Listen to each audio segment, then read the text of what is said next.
Olá, pessoal, bem-vindos a mais uma aula da nossa disciplina. Hoje nós vamos trabalhar o poder constituinte. Bom, a respeito do poder constituinte, é importante a gente frisar justamente o que é que vem a ser esse chamado poder constituinte, né? Isso porque, na verdade, o poder ele é uma ideia, nós que inventamos, e o governo é a materialização desse poder. Então, o governo é o concreto, a gente sabe onde ele está. E o governo pode fazer cumprir a lei porque nós acreditamos nesse poder. Mas o que vem, então, a ser esse poder constituinte, né? Ele, na verdade, é uma função da soberania nacional. É o poder de elaborar uma Constituição, a primeira Constituição do Estado, ou quando há necessidade, né, por alguma questão histórica mesmo do país, passou de uma democracia para uma ditadura, ou de uma ditadura para a democracia, de se elaborar uma nova Constituição, ou, uma vez que essa Constituição já esteja vigente, também pode ser a possibilidade de reformar essa Constituição. Então, de acordo com o professor Fernando Capês, o poder constituinte é o poder que manifesta as regras que dão sustentação a todo ordenamento jurídico. Assim, a Constituição, ela dá fundamento justamente o quê?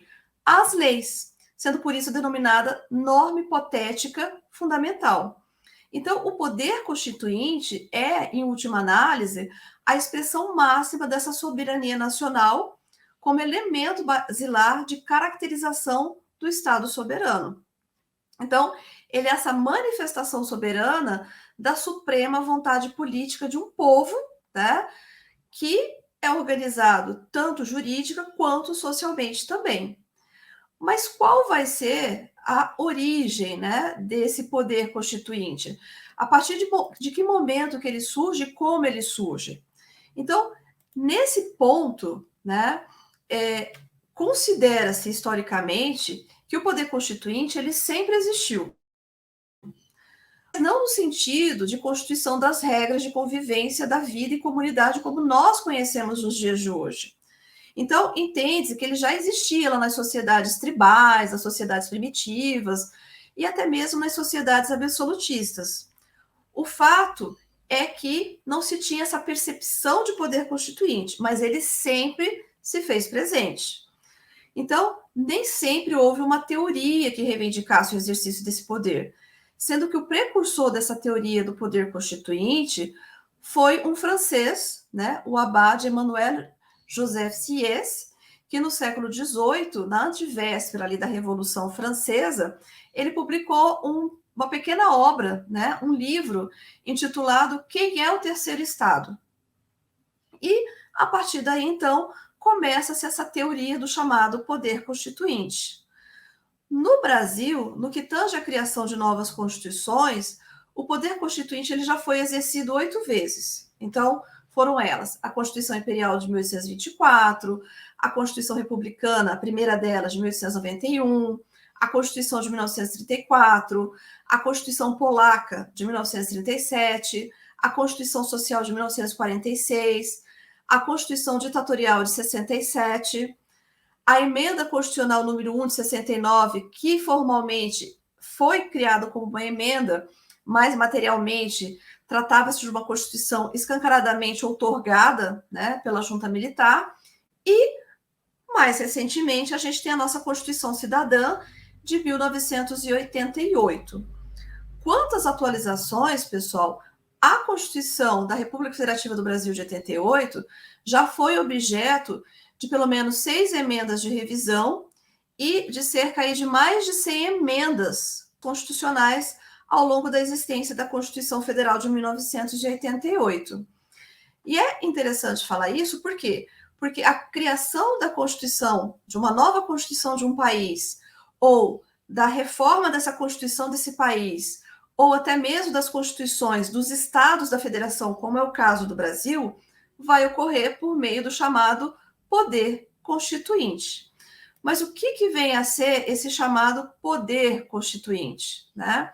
Então, a gente tem algumas correntes, né, que vão tratar sobre a natureza justamente desse poder constituinte. Então, existe a corrente justnaturalista, na qual ela diz que o poder constituinte é apenas um poder jurídico, e a corrente positivista, que vai afirmar que o poder constituinte ele é visto como um poder verdadeiramente de fato.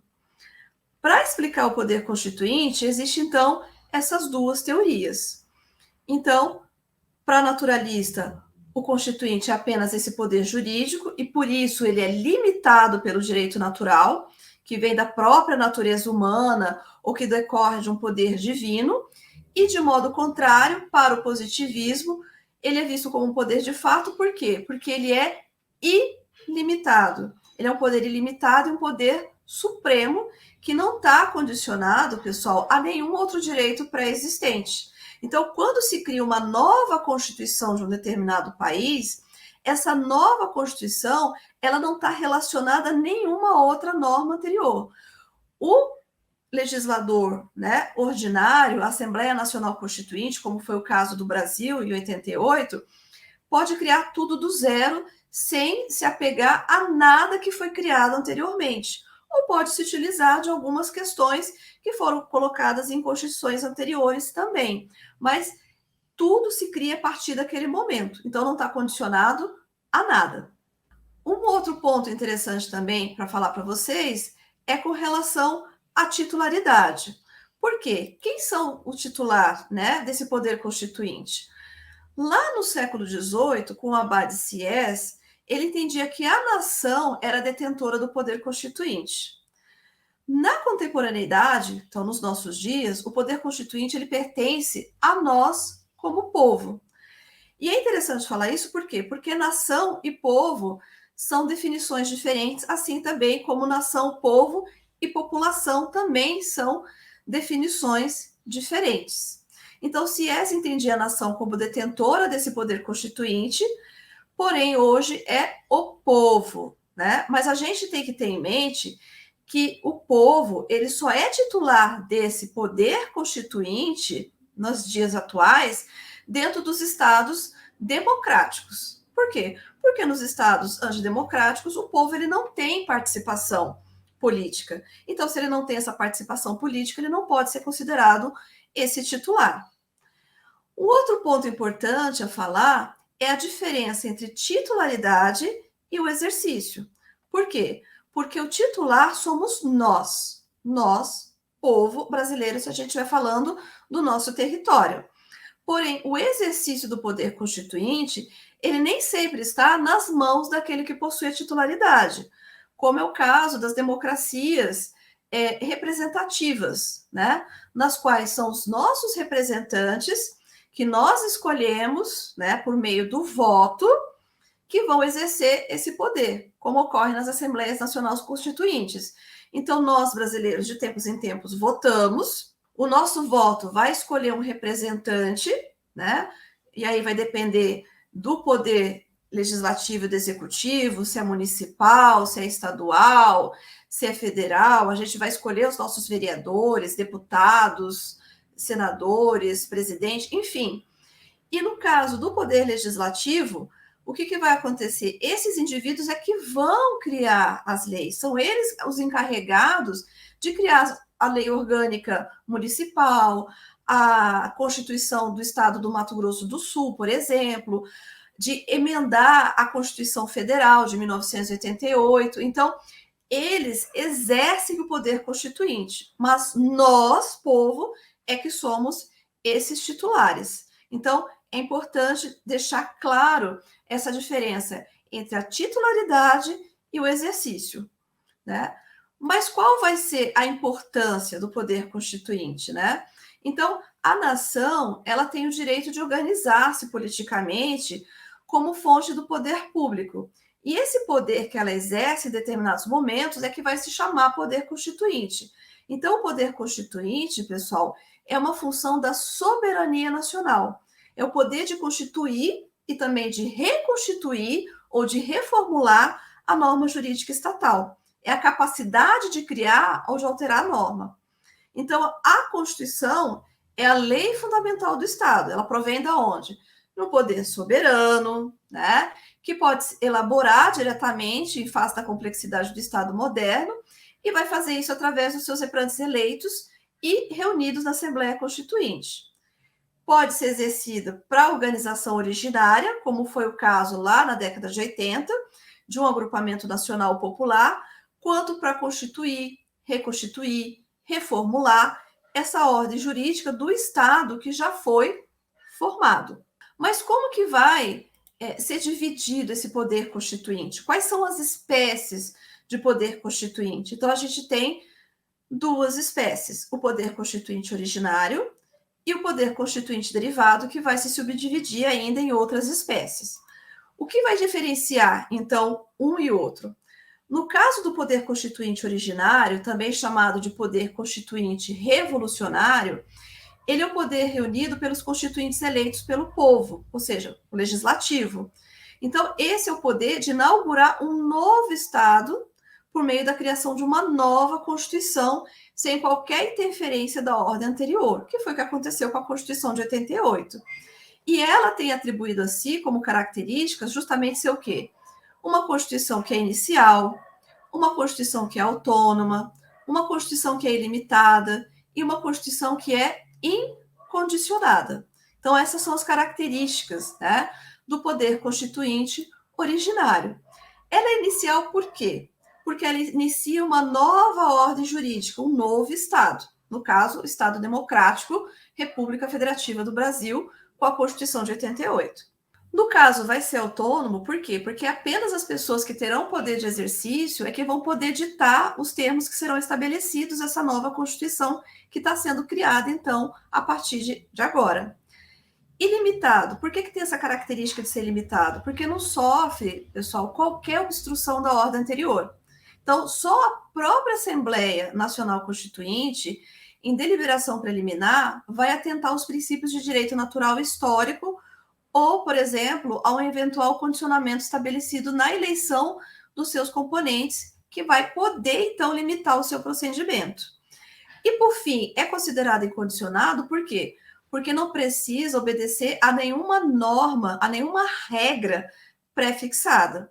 Então, o poder constituinte, ele é originário quando ele tem o poder de constituir, quando ele tem o poder de fazer nascer, originar uma nova lei constitucional. Então, ele vai criar uma nova Constituição para um determinado Estado. No caso brasileiro, a última vez que a gente teve, então, o exercício desse poder constituinte originário foi lá, então, na década de 80, para a criação da nossa Constituição da República Federativa do Brasil, de 1988. Cumprida essa missão, então, se encerram os trabalhos, né, com a promulgação da Constituição, a posterior publicação, então, dela, né, e ela passa, então, a funcionar daí para o diante como uma Constituição que passa a ser vigente, e aquela Assembleia Nacional Constituinte, ela deixa de ser uma Assembleia Nacional Constituinte e passa a ser uma Assembleia Legislativa ordinária. Então, de poder constituinte, ela passa a ser poder constituído. No que tange ao poder constituinte derivado, ou também denominado de reformador secundário, pessoal, os poderes constituídos, eles conservam permanentemente uma parcela do poder constituinte para as reformas ou emenda da Constituição no curso das legislaturas, dentro dos limites estabelecidos do próprio texto constitucional. Então, vai consistir no quê? Na competência para reformar parcialmente, ou emendar parcialmente, ou emendar a Constituição, que não é, né, um código estático. Então, ela vai acompanhar a evolução da realidade social, da realidade econômica e ético-jurídico. E a esse poder constituinte secundário, ilimitado, é vedado atingir a estrutura básica da ordem constitucional, como no sistema brasileiro. Por exemplo, são inalteráveis a forma federativa do Estado, então isso não pode mexer, né? A forma republicana de governo, isso também não pode ser alterado. E a ordem democrática na sua essência. Então, o poder constituinte derivado, ele recebe esse nome porque ele nasce diretamente do poder constituinte originário, ou seja, ele é criado por ele. E ele encontra-se inserido no texto constitucional e tem também algumas características que são justamente características inversas do poder constituinte originário. Então, Lá no poder constituinte originário, né? Ele era originário, aqui vai ser derivado. No originário, o poder é ilimitado, aqui ele vai estar limitado. Limitado o quê? A própria Constituição. Então, tem alguns pontos que não vão poder ser alterados.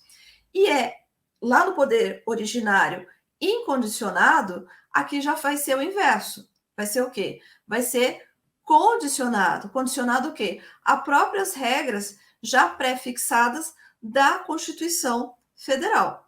Então, a gente vai ter, né, o poder constituinte derivado, que ele, como eu disse para vocês, é concebido pelo poder originário, né? É o poder de reformar, é o poder, então, de emendar a Constituição, criando, então, as normas, inclusive, infraconstitucionais. E esse poder derivado, ele pode ser subdividido em poder reformador e poder decorrente. Quando que a gente vai ter, então, o poder reformador e quando que a gente vai ter o poder decorrente? Então, o poder constituinte derivado reformador, como o próprio nome diz, ele tem a finalidade de promover o quê? Reformas da Constituição Federal. No Brasil, 2 casos desse poder foram vistos. Então, a gente tem as emendas de revisão e as emendas constitucionais. As emendas de revisão, elas não são mais possíveis de serem utilizadas. Por quê? Porque lá, de acordo com o artigo 3º dos atos das disposições constitucionais transitórias, elas só poderiam ser feitas uma única vez após 5 anos da criação da Constituição de 88. E esses 5 anos já passou faz muito tempo. Já as emendas constitucionais, elas são sempre possíveis de acontecer, porém, elas têm que atender a alguns limites e algumas restrições. E que restrições são essas, né? Por exemplo, a Constituição, ela não pode ser emendada na vigência de estado de sítio, né? Está lá no artigo 137, incisos 1 e 2 da Constituição, e no estado de defesa, que está lá no artigo 136 da Constituição. E nesses 2 casos, pessoal, há restrição dos chamados direitos em situação de crise, que a própria Constituição Federal autoriza. Então, diante de uma situação de crise, os nossos direitos eles podem ser limitados. E isso é algo constitucional. A Constituição também, ela não pode ser emendada na vigência de uma intervenção federal, de acordo com o que prevê o artigo 34 da nossa lei maior. Isso por conta do quê? Da salvaguarda do Pacto Federativo, que restringe justamente a autonomia dos Estados-membros. Então, todos esses essas 3 possibilidades, não possibilidades de emenda, né? Elas tratam de momentos constitucionais de crise, tá? Tratam de momentos constitucionais de crise. Valendo lembrar que o estado de sítio, ele difere da guerra, né? Então, pode haver emenda durante um período de guerra, desde que não tenha sido decretado estado de sítio. E uma outra observação interessante a ser feita aqui é que o município, né, os municípios, os mais de 5 mil municípios que nós temos aqui dentro do nosso território, eles não possuem Constituição, tá? Eles possuem o quê? Uma lei orgânica municipal, que não provém de um poder constituinte decorrente. A gente também tem, com relação a isso, algumas limitações do que tange ao poder constituinte derivado reformador. Que limitações são essas? Essas limitações, basicamente, elas estão ali no artigo 60 da nossa Constituição Federal. Então, a gente tem os limites materiais, que estão lá no inciso 4º do artigo 60, que proíbe que uma emenda constitucional tenha como objetivo abolir, ou seja, acabar com a forma federativa de Estado, o voto direto, o voto secreto, universal e periódico, a separação dos poderes e os direitos e garantias fundamentais. Então, isso não pode ser objeto de emenda à Constituição, né? Os limites circunstanciais, que são encontrados também no artigo 60, no inciso 1, que são os períodos de instabilidade político-social, nas quais fica proibida a alteração da Constituição. Há também os limites formais ou procedimentais, que são os requisitos para que uma proposta de emenda constitucional seja legitimamente aceitável, e a gente vai encontrar isso no artigo 60, incisos 1 2 e 3, respectivamente, da nossa lei maior. E a gente também tem o limite temporal, que é o limite que define um tempo justamente para quê? Para alteração da Constituição. Porém, esse limite ele não se aplica no caso brasileiro. Então, a estrutura básica da ordem constitucional, ela não pode ser atingida pelo poder reformador, como no sistema brasileiro, para alterar, né, algumas questões, como foram aqui abordadas. Então, forma federativa do Estado, forma republicana de governo e assim por diante. Mas, para além desse poder, a gente também tem o poder derivado decorrente. Então, o poder derivado decorrente, ele é entendido como a capacidade atribuída aos estados da federação, né? Então, São Paulo, Pará, Mato Grosso do Sul, Acre, né? De criarem as suas constituições estaduais, respectivamente. Então, desse modo, ambas as diretrizes estão submetidas e devem obediência aos ditos da Constituição Federal, estão sendo limitadas no exercício desse poder. Então, o que significa isso? Pode ser criada uma Constituição estadual? Pode. Mas essa Constituição estadual, ela não pode conflitar com os preceitos da Constituição Federal, sob a possibilidade de serem consideradas, então, normas o quê? Inconstitucionais, tá? Inconstitucionais. Então, deve-se observar justamente o quê? Alguns limites. E que limites são esses? Estão relacionados a alguns princípios, que são os princípios constitucionais sensíveis, que são justamente aqueles princípios obrigatórios, tanto aos estados da federação, aos 26 estados da federação, quanto também aos municípios, e que são atribuídos pela Constituição Federal lá no artigo 34, inciso 7º. Há também os princípios constitucionais estabelecidos ou organizatórios, que são princípios estabelecidos pela Constituição Federal. Eles não podem ser desrespeitados e nem postos de maneira diferente nas constituições estaduais. Ah, não, vou mudar uma coisinha aqui. Não, tem que estar do jeito que está ali na Constituição. E exemplo disso, né, que não pode ser mexido de forma alguma, são as questões relativas aos direitos de nacionalidade, porque só cabe à União tratar sobre a concessão de nacionalidade a nós como brasileiros natos ou ao estrangeiro como brasileiro naturalizado, e também um outro ponto que não pode ser mexido é a questão dos direitos políticos. E um outro princípio, pessoal, são os princípios constitucionais extensíveis, que são as normas justamente que dizem respeito ao processo legislativo, ao sistema constitucional tributário, aos preceitos relacionados à administração pública e às normas constitucionais de caráter orçamentário. Então, aqui a gente está falando do quê? Do poder derivado decorrente. Bom, um outro tipo de poder constituinte é o chamado poder constituinte difuso, que mais comumente é conhecido como mutação constitucional. E o que acontece a partir dessa mutação constitucional? A modificação não se dá com relação ao texto da Constituição. O texto da Constituição, ele permanece exatamente o mesmo. O que vai mudar é a interpretação que se passa a dar a esse texto constitucional. Então, um exemplo disso é o artigo 5º, inciso 11 da nossa lei maior, que traz lá, eu vou fazer a leitura para vocês. A casa é asilo inviolável do indivíduo, ninguém nela podendo penetrar sem consentimento do morador, salvo em caso de flagrante delito ou desastre, ou para prestar socorro, ou durante o dia por determinação judicial. Então, antes entendia-se a casa como sendo a residência, o domicílio desse indivíduo. Houve, então, uma mutação constitucional, uma nova interpretação a respeito desse inciso do artigo 5º, justamente por quê? Porque para que haja, por exemplo, uma determinação judicial, para que o indivíduo receba a citação, ele tem que receber em mãos. E só que nós passamos boa parte do tempo nos nossos trabalhos. Então, passou-se a considerar também o trabalho como um local que pode ser feito isso, né?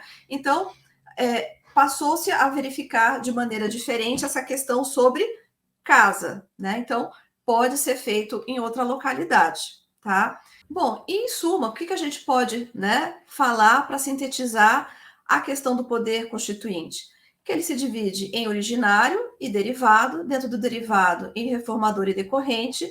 O originário, ele é inicial, ele é autônomo, ele é ilimitado juridicamente, ele é incondicionado, ele é soberano e ele tem um caráter político porque ele não se submete sequer ao controle de constitucionalidade.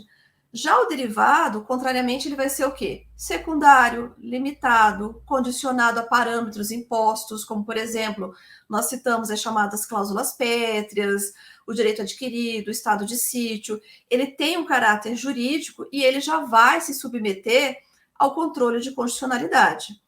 O originário, ele tem uma característica, né, uma natureza, melhor dizendo, pré-jurídica, enquanto que o derivado ele tem uma natureza jurídica.